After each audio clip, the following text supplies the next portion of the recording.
want to give you this breaking news that has just come out of Washington. The US President Donald Trump has just tweeted that he has tested positive for COVID. I'm going to read it.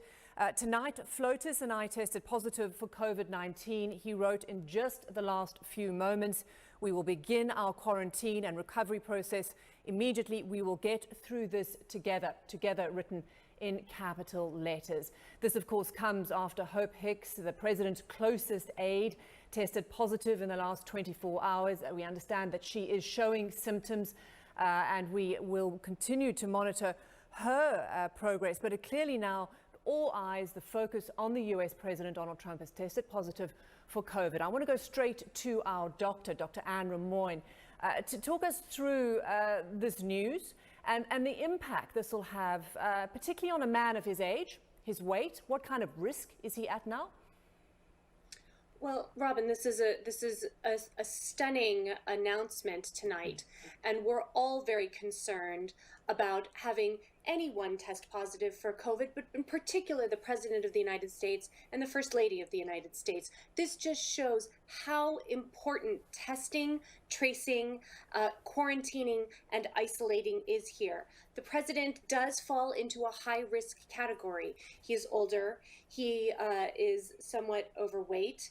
I don't know about any other pre-existing conditions that he may or may not have, but the important thing is that he is in an age group that does carry risk for severe COVID. So this is very concerning. President confirming the news that was first reported by Bloomberg Network, that the President of the United States had come in contact with Hope Hicks. Hope Hicks, who is his one of his top aides, closest aides, testing positive for coronavirus. After she tested positive, the President and the First Lady got their tests, and they were awaiting it. The president gave an interview to Fox News tonight explaining that to Fox News viewers that he was awaiting test results, he and the First Lady, and that they would quarantine.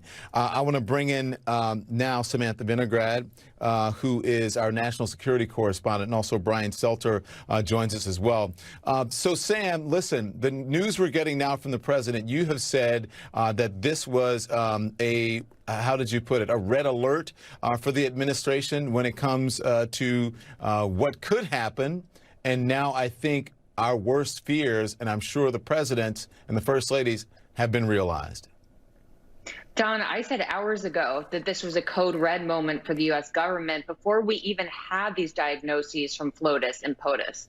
At this point, knowing that the president is sick and that the pandemic is affecting personnel in the White House, this may be the most dangerous moment that the U.S. government has ever faced.